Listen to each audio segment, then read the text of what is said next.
What we've seen many times in the past, and that is when the market dipped, the dip buyers stepped in. But as the day progressed today, I think we got a little bit more news, and we found out that perhaps the differences we have with China are a little deeper than what we thought. And interestingly enough, what we saw is extremely heavy call volume on the VIX index. So even though we saw a spike in the VIX, you oftentimes will see people start to play strategies that count on the VIX to come back down, but that's not happening. And most of that volume is focused on expirations for this week, Friday, and next week's Wednesday. So it's all about what happens on Friday with negotiations with China.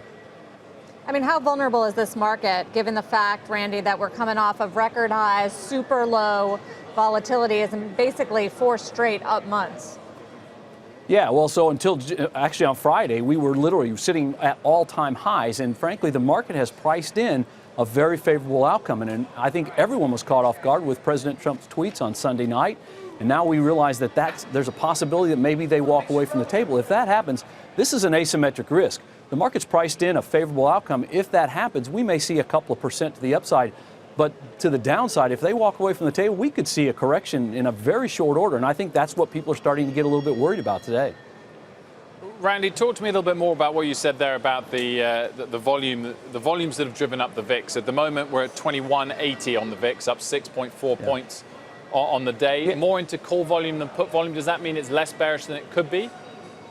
No, if you're buying calls on the VIX, you're expecting the VIX to go up. And usually the VIX is one of the top 10 most active names, but it's generally in that 6, 7, 8 range, maybe 9th or 10th. Today it was number 1. So not only was the VIX the most actively traded name in the options markets, like 8 of the top 10 most active options in the entire marketplace were on the VIX, and they were all calls. And again, with expirations for Friday and next Wednesday. So pretty much everyone is sort of positioning for the potential for a bad outcome on Friday. Hopefully that doesn't happen, but a lot of participants are getting ready for it in case it does. I mean, what if we don't get an outcome on Friday? What if the talks just continue, the tensions continue? Randy, what about this idea that a lot of traders were telling us about yesterday, that they think President Trump has to make a deal because he's going into an election year and he can't handle that much of a market meltdown? Well, I think in the long run that's true. I think in the end, President Trump wants a deal with China. China wants a deal with the U.S.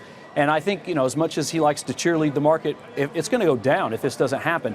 So maybe we don't get a deal this week, but I do think if that doesn't happen, then perhaps there's a postponement again, which the market will probably take as constructive. But I just think people are very worried about the very near term right now. I don't think they're going to walk away from the table. I think the worst case scenario is probably an extension.